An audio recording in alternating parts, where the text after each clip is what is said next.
உங்க கூட இருக்கிறவங்க கிட்டேயே சாயப்பா இருக்காரு. உங்களுடைய வேண்டுதல் 100% நடந்தே தீரும். இந்த மனநிலையில நீங்க பிரச்சனைகளை பார்த்தீங்கன்னா, ஒண்ணு எவ்வளவு பெரிய கர்மா இருந்தாலும் அதை ஒரு நொடி பொழுதுல கூட தாண்ட முடியும். நம்பிக்கை இருக்கா? அந்த நம்பிக்கையோட செஞ்சு பாருங்க, நீங்களே அதிசயத்தை காண்பீர்கள். வேண்டுதல், பிரார்த்தனை, நம்பிக்கை, அதை விட ஒரு பெரிய விஷயம் இங்க இருக்கு. அதை சரியா பயன்படுத்திக்கிட்டா கடவுள் உங்களுக்கு வாழ்நாளில் நினைச்சே பார்க்க முடியாத ஒரு வாழ்க்கையை இந்த ஜென்மத்தில் தருவாரு. உறுதியான நம்பிக்கையோட எனக்கானதுன்னு சொன்னா பதிவில் கூட அதிசயத்தை உண்டு பண்ணியிருக்கிறார். இதில் இருக்கிற டைட்டில் கூட உங்கள் வாழ்க்கைக்கு தேவையான ஒரு பலத்தையும் சேர்க்குது.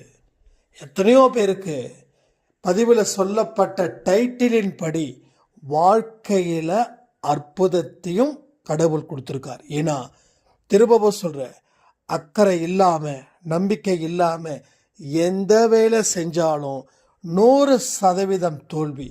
ஆனால் இதற்கு மாற்றாக செய்தால் 200% வெற்றி வெற்றி வெற்றி.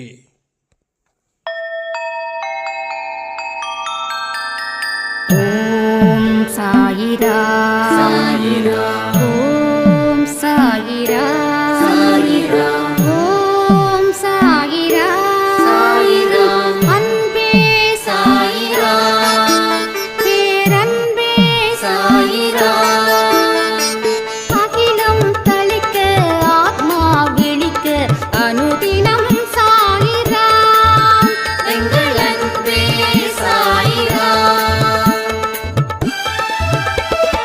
ஒன்றே இறைவன், ஒன்றே பூமிக்கென்றும் சாயிரா, சரணம் சாயிரா, நன்றே செய்து வாழ்வோம், நாம் ஒன்றே செய்து வாழ்வோம், அன்பே சாயிரா.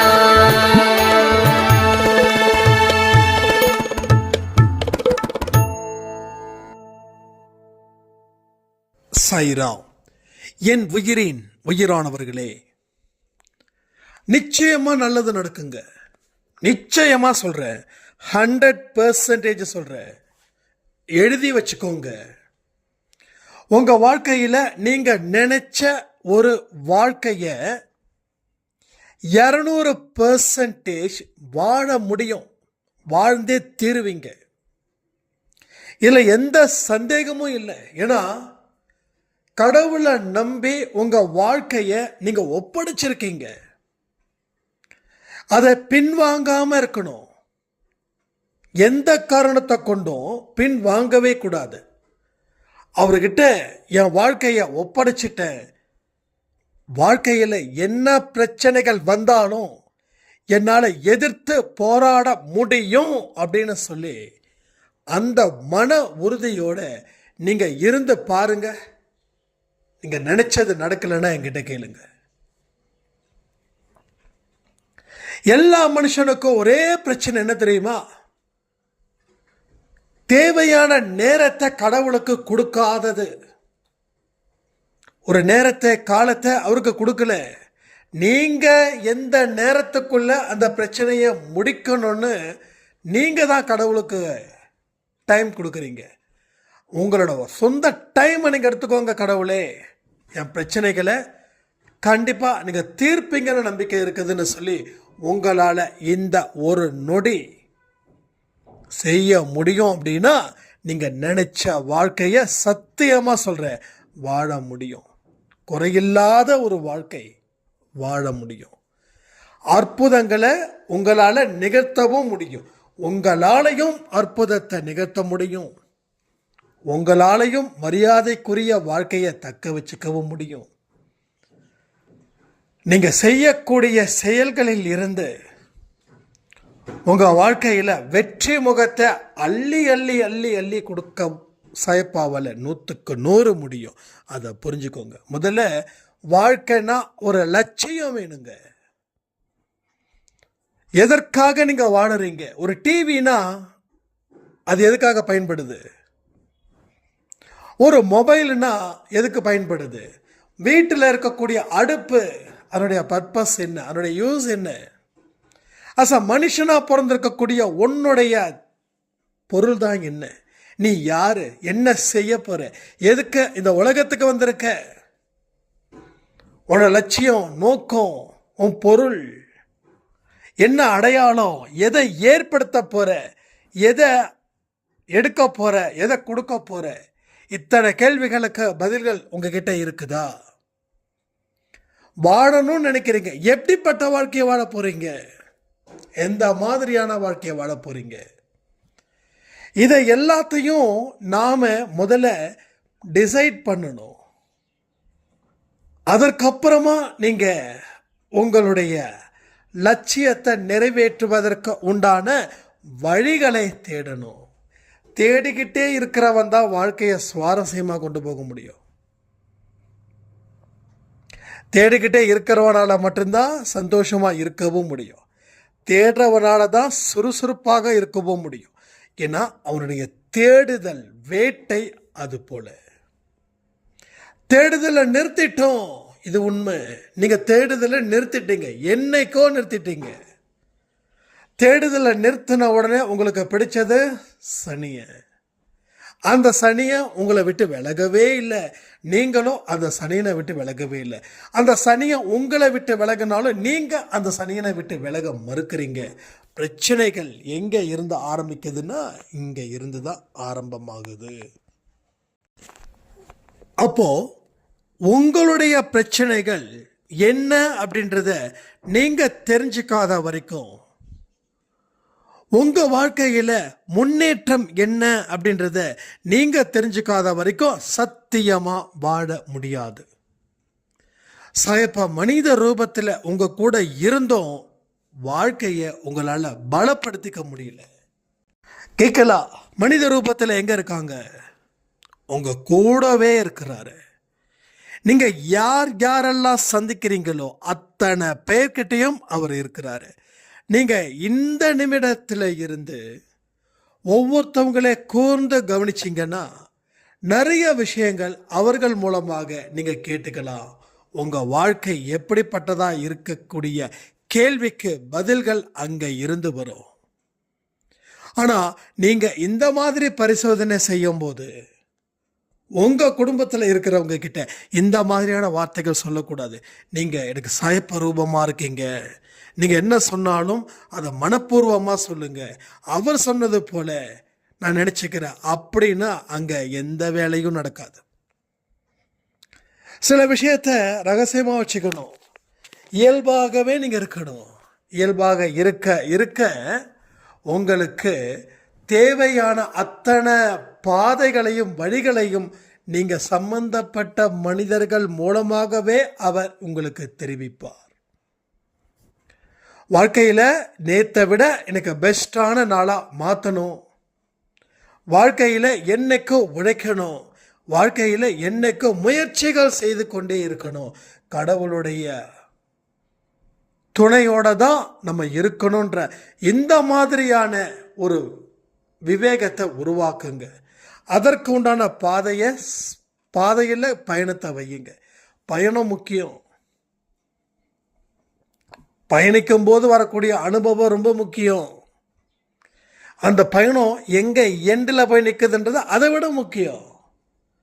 எல்லாருக்குமே எல்லாமே ஒரே முயற்சியில் கிடைச்சிடாது. ஒருத்தவனுக்கு 10 முயற்சி, ஒருத்தவனுக்கு 100 முயற்சி, ஒருத்தவனுக்கு 1000 முயற்சி. உன்னோட மன வலிமை, உன் கர்மா, இதன் அடிப்படையில் உன் வாழ்க்கையை உருவாக்க முடியும். எவ்வளவு பெரிய கர்மாக்கள் இருந்தாலும் சரி, உன்னுடைய மன தைரியத்தின் மூலமா, மன வலிமையின் மூலமா, நம்பிக்கையின் மூலமா அந்த கர்மாக்களை கூட நீ தாண்ட முடியும். ஆனா உன் மன தைரியம் எல்லாமே கேலிக்குறியா இருக்குது. நம்பிக்கை என்னன்னே தெரியாத ஒரு வார்த்தை அப்படின்னு இருந்துச்சுன்னா ஒரு சின்ன கர்மாவை கூட தாண்ட முடியாது. ஒரு அடி எடுத்து வச்சா என் உயிர் போயிடும் அப்படின்னு ஒருத்தன் பயந்தானா அவன் எப்படி அந்த அடி எடுத்து வைக்க முடியும்? என்னால் பல அடி எடுத்து வைக்க முடியும் அப்படின்றவன் நிச்சயமாக எடுத்து வைக்கிறான், வாழ்க்கையில் சாதிக்கிறான், வெற்றி கொடியை கட்டுறான், சந்தோஷமாக இருக்கிறான். ஆனால் இன்னைக்கு அந்த ஒரு அடி எடுத்து வைக்க என்னால் முடியாதுன்னு சொல்கிறவன் மனிதன் ஜாஸ்தி. ஸோ வாழ்க்கையில் இவர்கள் மட்டும்தான் துன்பத்தில் அடைகிறார்கள். அப்போது எனக்குன்னு ஒரு நோக்கத்தை, எனக்குன்னு ஒரு பர்பஸை நான் தீர்மானிக்கணும்ல. இப்போ ஒரு வீட்டில் ஒரு பொருள் இருக்குது, அந்த பொருள் எதற்காக பயன்படுதுன்றது உங்களுக்கு தெரியுது. ஒரு டிவினா பார்க்க, ஒரு அடுப்புனா சமைக்க, ஒரு துணிமணினா போட்டுக்க, ஒரு செயின் வளையல்னா அதனுடைய பர்பஸ். அதே போல் மனிதனுடைய பர்பஸ் என்ன? What is your purpose? நீ எதுக்கு வாழுற? உன்னோட வாழ்க்கையோட லட்சியம் என்னன்னா எத்தனை பேர் சட்டுன்னு சொல்ல முடியும்? என்ன லட்சியம்? என் பிரச்சனைகளை தீர்க்கணும், இது ஒரு லட்சியமா? சத்தியமாக இது லட்சியம் கிடையாது. நாம் ப்ராப்ளத்தை சால்வ் பண்ணுறது தான் லட்சியமாக நினைக்கிறோம். அது கிடையாது, அது கிடையவே கிடையாது. என்னோட கடனை அடைப்பது தான் லட்சியம், இது சத்தியமாக கிடையாது. உண்மையான லட்சியம் என்ன தெரியுமா?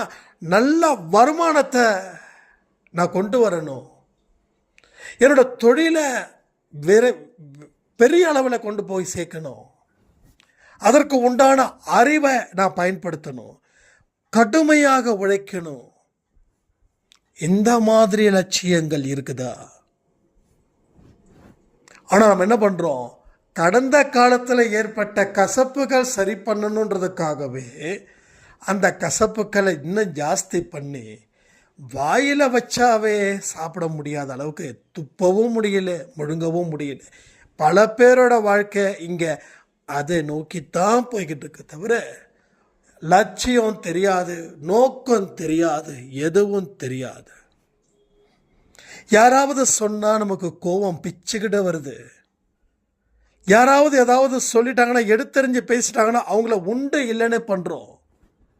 அவங்கள இன்னும் திட்டுறோம், இல்லை திட்ட முடியலன்னா மனசுக்குள்ளே அவங்கள சாகடிச்சுக்கிட்டு இருக்கோம். யாரும் எதுவும் சொல்லிடக்கூடாது. ஒன்றே ஒன்று, ஒரு பெரிய துறவியோட ஸ்டோரி நான் படிக்கும்போது என் உடம்பு புல்லரிச்சுது. ஒரு பெண் துறவி, அந்த பெண் துறவி அவங்க துறவியாக மாறினாங்க. அவங்களுடைய ஸ்டார்டிங் பீரியட், ஒரு இடத்துல கல்யாணம் பண்ணுறாங்க. அந்த வீட்டில் அந்த பெண் வசிக்கிறாங்க. இந்த பெண் வீட்டில் ரொம்ப ஹாப்பியாக, சந்தோஷமாக, கஷ்டன்னே என்னன்னு தெரியாமல் வளர்ந்த ஒரு பொண்ணு. வேலைக்கு நல்லா சாப்பிட்ற ஒரு பெண்ணு, சாப்பிட்டுட்டு நல்லா தூங்குகிற ஒரு பெண்ணு, எந்த கஷ்டமும் இல்லாத, இது எந்த வேலையும் கிடையாது. அப்படிப்பட்ட ஒரு ராணி வாழ்க்கையை அவங்க கல்யாணத்துக்கு முன்னாடி வாழ்ந்தாங்க பெற்றோர்கள் வீட்டில். ஸோ கல்யாணம் முடியுது, வாழ்க்கை தலைக்கீழாக போகுது. இந்த வீட்டில் எல்லாத்துக்குமே ஒரு கணக்கு. 2 இட்லி, ஒரு கப்பு சாப்பாடு, அதுக்குள்ளே தான் எல்லாமே செய்யணும், அதுக்குள்ளே தான் எல்லாமே பண்ணணும். அந்த மாதிரி ஒரு ஒரு கட் அண்ட் ரைட்டான ஒரு லைஃப்பை அவங்க வரும்போது மாமனார் மாமியாருக்கும் இந்த பெண்ணுக்கும் ஏகப்பட்ட பிரச்சனை. மாமியாருக்கும் மருமகளுக்கும். மாமியார் ரொம்ப கேவலப்படுத்துகிறாங்க. சாப்பிட்டு தூங்கி தூங்கி ஒரு சோம்பேறியாகவே நீ மாறிட்டியே, நீ எல்லாம் ஏன் பிறந்த, உன்னெல்லாம் கடவுள் ஏன் படைச்சான்னு தெரியல. அந்த மாதிரியான கேள்விகளால் அந்த பெண்ணை காயப்படுத்தி அந்த பெண் கடவுள்கிட்ட உட்காந்து அழுகுறாங்க. இப்படிப்பட்ட ஒரு வாழ்க்கையில் நான் இப்படி மாட்டிக்கிட்டேனே, எனக்கு இனிமேல் நான் சாப்பிடவே மாட்டேன், நீ உண்மையான சக்தியான கடவுளாக இருந்தா என்ன சாப்பிடாமலே வச்சிரு, எனக்கு பசியை ஏற்படுத்தாத அப்படின்னு கடவுள்கிட்ட கதறி அழுது பிரார்த்தனை பண்ணி, கதறி அழுகிற அளவுக்கு பிரார்த்தனை பண்ணுற அளவுக்கு அங்கே சம்பவம் நடந்திருக்குது இல்லை. அவ்வளவு பெரிய ஒரு பிரார்த்தனை செய்து அடுத்த நாள் அவங்க மாமியார் கூப்பிட்றாங்க, சாப்பிட வா. வழக்கம் போல் நல்லா கொட்டிக்கிட்டு வழக்கம் போல் நல்லா படுத்து தூங்குன்ற மாதிரி சொன்ன உடனே இந்த அம்மா வந்து இல்லை சாப்பாடு வேண்டாம், நான் இனி ஒரு சாப்பாடு ஒரு பருக்க கூட நான் சாப்பிட மாட்டேன் அப்படின்னு சொன்னவங்க கடைசியில் அந்த அம்மாவுக்கு வயசு 20-25 வயசில் சாப்பாட விட்டவங்க 60-70 வயசு வரைக்கும் சாப்பிடாம இருந்து அந்த துறவியை இன்னொரு துறவி பார்க்க போகிறார். அதுக்கு அந்த துறவி இதான் பார்க்க போகிறாரு, சாப்பிடாமலே ஒருத்தவங்க உயிர் வாழ முடியுமா, அப்படிப்பட்ட ஒரு துறவி இருக்கிறாங்கன்னு சொல்லி அந்த துறவி இந்த துறவியை பார்க்க போகும்போது இந்த விஷயங்கள் அவங்களே கேட்குறாங்க, எப்படி உங்களால் முடியுதுன்னு அது மாதிரி சொல்கிறாங்க. அப்போ உங்களோட சாப்பாடு எதுன்னா கடவுள் கொடுக்கக்கூடிய வெளிச்சம், சூரியனுடைய ஒளி, அதுவே சாப்பாடை நான் உட்கொள்கிறேன். இரவு நேரத்துலையும் அந்த பனி, இதை நான் உட்கொள்கிறேன். எல்லாமே மைண்டு, எந்த தண்ணி கூட கிடையாதுன்னு நினைக்கிறேன் தெரிஞ்ச வரைக்கும். தண்ணி குடித்தாங்களான்னு தெரியாது, பட் எதுவுமே இல்லைன்ற மாதிரி தான் நான் கேள்விப்பட்டேன். ஸோ ஆரோக்கியமாக இருக்காங்க, சுறுசுறுப்பாக இருக்காங்க, நல்ல இயக்கம், உடம்புல நோய் கிடையாது. இப்போ நம்ம நிறைய சாப்பிட்றதால தான் உடம்புக்குள்ள அத்தனை நோய்கள். ஸோ உள்ள என்ன போதோ அதுதான் நோயாக மாறுது. இங்கே இப்பயும் சரி, 100 வருஷம் வாழணுமா, உணவு முறைகளை மாற்றுங்க, ஆரோக்கியத்தை கடைப்பிடிங்க, உடம்பை சூடாக்க நடங்க. 40 நிமிஷம் நடைப்பயிற்சி உன் வாழ்க்கையே மாற்றுது. அவ்வளோ ஒரு எக்ஸ்ட்ரா பவர், எக்ஸ்ட்ராடினரியாக கிடைக்குது. உடம்பு ஃபுல்லாக சுத்தமாகுது. நடக்கிறதால மைண்டு, பிரெயினுக்கு போகக்கூடிய ஆக்சிஜன் எல்லாமே ரொம்ப பியூரிட்டியாக இருக்குது. ரெண்டாவது அடைப்பு இல்லாமல் இருக்குது. இந்த தலை சுத்தல் அது இது ஸ்டார்டிங்கில் நடக்கிறவங்களுக்கு அப்படி இருக்கும், ஆனால் நடந்து பழக்கிக்கிட்டவங்களுக்கு தலை சுத்தல் வராது. நடக்கலைன்னா தான் தலை சுத்தல் வரும். அப்போது அவங்க அந்த மாமியார் சண்டை போடலைன்னா, அவங்க அழுவலைன்னா, இன்னைக்கு இப்படிப்பட்ட ஒரு சாதனையை அந்த அம்மாவால் செஞ்சிருக்க முடியாது.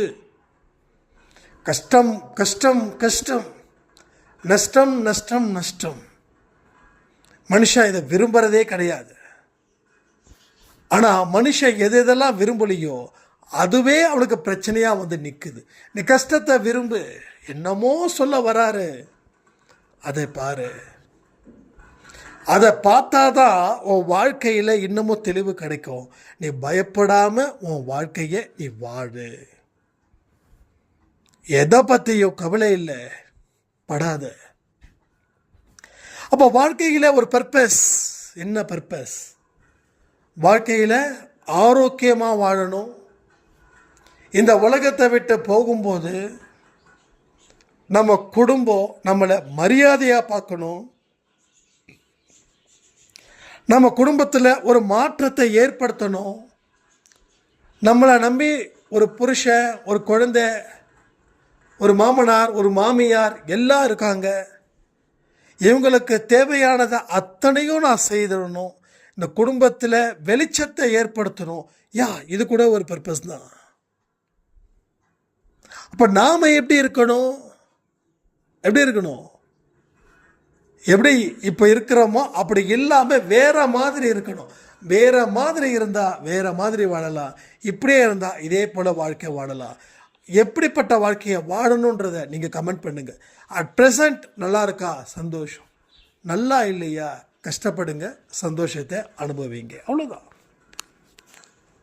எதுவுமே முடியாது அப்படின்றதே இல்லை பாஸ். எல்லாமே முடியும். முதல்ல பயந்து நடுங்கி ஒரு இடத்துல போய் பூந்துக்க கூடாது. அதற்காக வராத சண்டையா வம்புக்கு இழுக்கவும் கூடாது. என்ன வேணாலும், எது வேணாலும், எப்படி வேணாலும் நடக்கலாம். ஆனால் நீ மட்டும் என்னைக்கோ பின்வாங்காத. நீ பின்வாங்க ஆரம்பிச்சிட்டனா வாழ்க்கையும் பின்வாங்கும். நீ முன்னாடி போக ஆரம்பிச்சனா நீ அடுத்த 10 வருஷத்துக்கு என்ன தேவையோ அதை உனக்கு வாழ்க்கை கொடுக்கும். உன்னுடைய எண்ணத்தின்படியே உனது வாழ்க்கை. நீ எந்த அளவில் அளக்குறியோ அதே அளவில் தான் கடவுள் உன்னையும் அளக்கிறார். உன்னை சம்பந்தப்பட்டவங்களையும் கடவுள் ரூபத்தில் வந்து அழைக்கிறார்.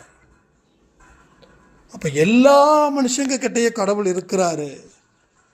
அப்போது நமக்கு புரிதல் இல்லை, அதனால் நம்ம வாழ்க்கையில் தோத்துட்டோம். என்றைக்குமே சரி, நேற்றை விட இன்னைக்கு நல்லா இருக்குதா, நல்லா இருந்துச்சு அப்படின்னா நீங்கள் சரியான வழியில் போகிறீங்க, அவருடைய பாதையில் நிற்கிறீங்க அப்படின்னு அர்த்தம். இல்லை நேற்றை விட இன்னைக்கு ஒஸ்ட்டுப்பா அப்படின்ட்டிங்கன்னா நாளைக்கு இதை விட ஒஸ்ட்டாக இருக்கத்தான் போகுது உங்கள் வாழ்க்கை. ஒரு நொடியையும் அட்வான்ஸ்டாக திங்க் பண்ணுங்க. என்னால் முடியும், நான் விழுந்து போனவன் கிடையாது, சொங்கி போனவன் கிடையாது, நான் ஒரு தருதலையோ ஒரு ஏமாளியோ கிடையவே கிடையாது, நான் சாயப்பாவோட குழந்தை, எனக்கு இருக்கக்கூடிய பலம் வேறு ஒருவனுக்கும் இல்லை அப்படின்னு உங்கள் மனசுக்குள்ள நீங்கள் அதை சரி பண்ணுங்க, அதை உள்ளே வைங்க. உள்ளே வச்சா போதுமா? முதல்ல நினைப்பு ரொம்ப முக்கியம், அதுக்கப்புறம்தான் அது செயல்பட முடியும். சில பேர் நினைக்கிறதே கிடையாது, ஸோ நினைக்கிறதே இல்லை, நினைக்கிற பக்கம் நிற்கவும் இல்லை, நினைக்கிறாங்க, என்னென்னமோ நினைக்கிறாங்க, நினைக்கக்கூடாததை நினச்சிக்கிட்டே இருக்காங்க, நடக்கக்கூடாதுன்னு நினைக்கக்கூடிய விஷயத்தை தொடர்ந்து நினச்சிக்கிட்டே இருக்கிறதால வாழ்க்கையில் எந்த இடத்துலையும் எதையும் சாதிக்க முடியல. நீங்கள் எல்லாருமே இந்த ஜென்மத்தில் சாதிச்சிருக்கணும் தெரியுமா? இந்த ஜென்மத்தில் நான் ஓப்பனாக சொல்கிறேன். ஏன்னா இந்த அளவுக்கு ஒரு விஷயத்தை நீங்கள் பொறுமையாக நிதானமாக கேட்குறீங்க. அப்போது ஏன் உங்களால் சாதிக்க முடியாது? அப்போ சாதிப்பதற்கு இடத்த நீங்கள் தரல.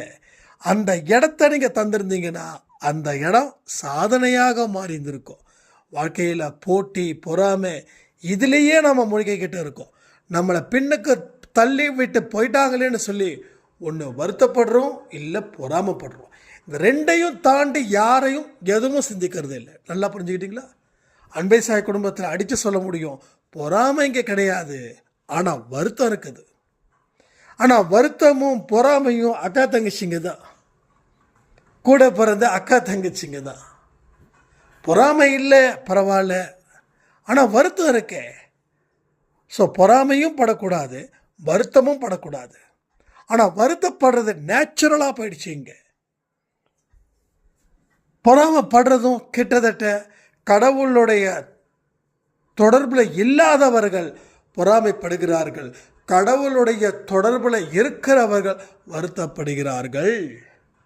அதனால தான் கடவுள்கிட்ட இவ்வளவு தூரம் வந்தோம் வணங்கியும் எனக்கு எந்த நல்லதும் கிடைக்கல அப்படின்னு சொல்கிறவங்க நிறைய பேர். ஏன்னா வாழ்க்கையில் ஒவ்வொரு விஷயத்தையும் வருத்தப்பட்டு வருத்தப்பட்டு வருத்தப்பட்டு வருத்தப்பட்டு வாழ்ந்துக்கிட்டு இருந்தால் எப்படி நல்ல விஷயம் நடக்கும்? யார் செய்வாங்க? நம்ம என்ன நினைக்கிறோம்? கடவுள்கிட்ட வணங்குறோம், நல்லவனாக இருக்கிறோம், இதுவே தகுதி அப்படின்னு நினைக்கிறோம். எஸ், இது தகுதி தான். ஆனால் இது அடிப்படை தகுதியாக இருக்கு. அடிப்படை தகுதியாக இப்படி தான் இருக்கணும். ஆனால் நீங்கள் தகுதி வாய்ந்தவர்கள், சாதிக்க வேண்டியவர்கள். நான் சொன்னால் உங்களுக்கு கோபம் வருதா இல்லை சந்தோஷம் வருதான்னு எனக்கு தெரியாது. ஆனால் சந்தோஷத்தை விட கோபம் ஜாஸ்தி. அடுத்த வேளை என்ன நடக்குதுன்னு நான் பயந்து போய் கிடக்கிறேன். நீங்கள் சாதிக்கிறவங்கன்னா அப்போ ஏன் என்னால் சாதிக்க முடியல? ஏன்னா வாழ்க்கையில் வருத்தப்பட்டு வேதனைப்பட்டு துயரப்பட்டு இந்த கட்டமைப்பை ஏற்படுத்தி நீங்கள் வாழ்ந்துக்கிட்டு இருக்கிறதால உங்கள் வாழ்க்கையில் எந்த இடத்துலையும் எதுவுமே நடக்கலை. ஒரு சாய்ராம் இன்னைக்கு எனக்கு ஆடியோ கொடுத்துருந்தாங்க, அதை நான் ஷேர் பண்ணியிருந்தேன் அன்பை சாய் வாட்ஸ்அப் குரூப்பில். 75% சாயப்பாவோட வழியில் நடக்கிற 25% கோபம் கஷ்டம், இதை என்னால் தாங்கிக்க முடியல, சட்டுன்னு நான் வெடிக்கிறேன். இப்போ திரும்ப அன்பை சாயோடைய கேட்கும்போது, சாயப்பாவோட குழந்தைங்க இப்படி பண்ணலாமா செய்யலாமா அப்படின்னு நீங்கள் சொல்ல ஆமாம் நான் சாயப்பாவோட குழந்தை தானே, நான் அப்படி செய்யலாமா, கோவப்படக்கூடாது, பொறுமையாக இருக்கணும் அப்படின்னு எனக்குள்ள ஒரு விஷயத்தை ஏற்படுத்தி இன்னைக்கு எனக்கு வாழ்க்கையில் வெற்றி வரும் திசையில் எனக்கு பெரிய நம்பிக்கையை எனக்கு ஏற்படுத்தி இருக்குதுன்னு சொன்னாங்க. நான் திரும்பவும் சொல்கிறேனே, கடவுள் உங்களை சோதிக்கிறார். ஏன் தெரியுமா? உங்களை அவருக்கு ரொம்ப ரொம்ப பிடிச்சிருக்குது. ஒரு பெரிய வாழ்க்கையை வாழணும்னு சொல்லி அவர் ஏகப்பட்ட சோதனைகளை உங்களுக்கு கொடுக்குறார். அத்தனை சோதனையையும் நீ கடந்துடு. கடக்க வேண்டிய நேரத்தில் தான் உனக்கு நான் சோதனையை கொடுக்குறேன். உன்னால் முடியும், அதுக்குத்தான் உனக்கு இந்த வழி. முடியாத வழியை கொடுக்கல, முடிகிற வழியை தான் கொடுக்குற. 2 கையால் நடந்து போக சொல்லல, 2 காலால் நடந்து போக தான் சொல்கிறேனே தவிர தலைக்கீழே நிற்க சொல்லல. எல்லா மனிதர்கள் போலவும் உனக்கும் வாழ்க்கை இருக்கு. கொஞ்சம் நெஞ்ச கஷ்டங்களை மட்டும் அனுபவிச்சிடுனா என்ன மீனிங் தெரியுங்களா? அனுபவிச்சிடு, அதை எதிர்கொள்ளு, போராடு, வெற்றி பெறுன்னு அர்த்தம். ஒரே வார்த்தையில் இங்கே இல்லை, 1000 வார்த்தைகள் இருக்கு. அதை அனுபவிச்சிடு, அதை சம்மதிச்சிடு, அதை எதிர்கொள்ளு. அந்த கஷ்டத்தை பார்த்து தள்ளி நிற்காத, அதை உன் கூட கூப்பிட்டுக்கோ, நான் இருக்கேன், அதை நம்ம சரி பண்ணலாம், கஷ்டமே உனக்கு நண்பனாயிடும், ஃபீல் பண்ணாதன்னு சொல்கிறார். புரியுதுங்களா உங்களுக்கு? இன்னைக்கு காலையில் கொடுத்த பதிவு கூட அதான் நம்ம சொல்லியிருந்தோம், இன்பமும் துன்பமும் தான் வாழ்க்கை. இது புதுசாக நான் சொல்லலை, இது ஏற்கனவே பலரால் சொல்லப்பட்டது தான். அதை அனுபவிக்க முடியல, நம்ம அதை அனுபவிக்க தெரியல. இன்பத்தை மட்டும் ஏற்றுக்கிற, துன்பம் எனக்கு வேண்டாம். எல்லாரும் கடவுள்கிட்ட கேட்குறது தான், நான் சந்தோஷமாக இருக்கணும், மகிழ்ச்சியாக இருக்கணும். இதை தாண்டி கடவுள்கிட்ட கேட்கல, ஏதோ நம்ம கேட்டால் கொடுத்துட்றது போல் நம்ம கேட்டுட்டு இருக்கோம். ஆனால் எதிர்கொள்ள எனக்கு மன வலிமை, தைரியத்தை கொடு அப்படின்னு யாரும் கேட்குறது இல்லை. கேட்குறவங்க ப்ராப்ளத்தை ஃபேஸ் பண்ணுறாங்க, கேட்காதவர்களால் எதையுமே செய்ய முடியாத ஒரு நிலை இன்று உள்ளது. நிறைய சார் சொல்லியிருக்காங்க, நீங்கள் 10 நிமிஷத்தில் இந்த பிரச்சனை சால்வ் பண்ண முடியும், 7 நாட்களில் இந்த பிரச்சனை சால்வ் பண்ண முடியும், ஏன் அடுத்த 1 ஹவரில் இந்த பிரச்சனை சால்வ் பண்ண முடியும். இந்த பதிவை கேட்கும் போதே சாயப்பா வருவாருன்னு. ஆனால் நீங்கள் டைட்டிலில் என்னென்னலாம் சொல்லியிருக்கீங்களோ அதெல்லாம் என் வாழ்க்கையில் நடந்திருக்குதுன்னு சொல்கிறாங்க. பதிவு கொடுக்கும்போதே சாயப்பா உடைய ஒரு விஷயம் உங்களுக்குள்ள நடக்கும்னா, ஒன்று பள்ளி சத்தம், இல்லை ஈமா போல, இல்லை வெட்டுக்கிளி போல, இல்லை ஏதோ ஒரு வாசனை, இல்லை ஏதோ ஒரு மனசுக்குள்ளே ஒரு சத்தம் எனக்கு நடந்திருக்குது. அடுத்த 1 ஹவரில் உங்களுக்கு நல்லது நடக்கும்னு சொல்லும்போது, அடுத்த 1 ஹவரில் ஒன்று என் கணவராவது, இல்லை என்னோட அம்மாவாவது, இல்லை என் பையனாவது நல்ல வார்த்தைகளை சொல்லுவாங்க. இது மாதிரி நிறைய நடந்திருக்குது அப்படின்னு. ஆனால் இங்கே நிறைய பேருக்கு என்ன தெரியுமா பிரச்சனை? டைட்டிலை பார்த்துட்டு இதெல்லாம் எங்கே நடக்க போகுது அப்படின்னு சொல்லி அதை விட்டால் கூட பரவாயில்ல, உள்ளே போய் பார்ப்பாங்க. ஏன்னா விட முடியாது. அப்படி விட்டாலும் கூட பிரச்சனை இல்லை, நான் தான் சொல்கிறேனே. ஆனால் அந்த டைட்டிலை பார்த்துக்கிட்டும் உள்ளே போய் பார்ப்பாங்க. அந்த டைட்டில் மேலே பெருசாக நம்பிக்கை இல்லை, என்ன பெருசாக 1 ஹவர் வந்துட போகுது. முதல்ல இந்த எண்ணத்தை தான் நிறுத்தணுன்ற.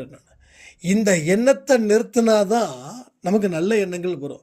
ஓகே, இன்னும் 1 மணி நேரத்தில் நமக்கு அற்புதம் நடக்க போகுதுன்னு நம்பிக்கையோடு அந்த பதிவை கேட்டு பாருங்கள், கண்டிப்பாக அற்புதம் நடக்கும். டெஃபினட்டாக சொல்கிறேன். யார் சொன்னால் நடக்காதுன்னு? நடந்தே தீருது. இங்கே ஒவ்வொரு டைட்டிலும் ஒவ்வொருத்தவங்களுக்கு மெசேஜ். டைட்டிலே மெசேஜ் அப்படின்னு நாங்கள் ஒரு செய்கிறோம். டைட்டிலே ஒரு மெசேஜுங்க. அந்த டைட்டிலுக்காக காத்திருப்பேன். நீங்கள் சில நேரத்தில் 8 மணிக்கு ஆடியோ லேட் ஆச்சுன்னா உடனே ஒரு டைட்டில் போட்டுருவீங்க. அந்த டைட்டில் போடாதீங்க. நீங்கள் முன்னாடியே இதை நாங்கள் போடுறோன்னு சொல்லாதீங்க. ஒரு ஆர்வத்தோடு நாங்கள் உட்காந்துருக்குறோம் அப்படின்றாங்க. ஒரு ஆர்வம் எங்களுக்குள்ளே நடக்குது. ஏன்னா அந்த டைட்டில் உண்மையாகவே எங்கள் வாழ்க்கையில் மாற்றுதுன்றாங்க. ஸோ எப்பேற்பட்ட ஒரு வாழ்க்கையை நம்ம வாழ்ந்துக்கிட்டு இருக்கோம், எவ்வளோ பெரிய சாதனையை நாம் படைக்க போகிறோம். இதெல்லாம் நினச்சி பாருங்கள். உங்கள் வாழ்க்கையில் என்றைக்குமே உங்களுடைய நம்பிக்கையை கடவுள் எந்த இடத்துலையும் ஒரு பெர்சன்டேஜ் கூட குறைக்க மாட்டார். அதில் நான் தெளிவாக இருக்கேன். நான் உங்கள் வாழ்க்கைக்கு உத்தரவாதத்தை கொடுக்குறேன். அவரை நம்புங்க, நம்பி கேளுங்க, கேட்டு செயல்படுங்க. செயல்படும்போது வரக்கூடிய கஷ்ட நஷ்டத்தை பார்க்காதீங்க. அதற்கு பின்னாடி வரக்கூடிய வாழ்க்கையை மனதில் வைத்து வாழ்ந்து பாருங்கன்னு சொல்லி இன்றைக்கி நைட்டு 10 மணிக்கு நேற்றே அந்த ப்ரேயர் கொடுக்கல, கொஞ்சம் மன்னிச்சிடுங்க. ஸோ இன்றைக்கி நைட்டு 10 மணிக்கு ஷார்ப்பாக உங்களுக்கு ப்ரேயர் வந்துடும். எல்லோரும் கலந்துக்கலாம்னு சொல்லி இந்த பதிவை நான் முடிக்கிறேன். ஜெய் சாய்ராம்.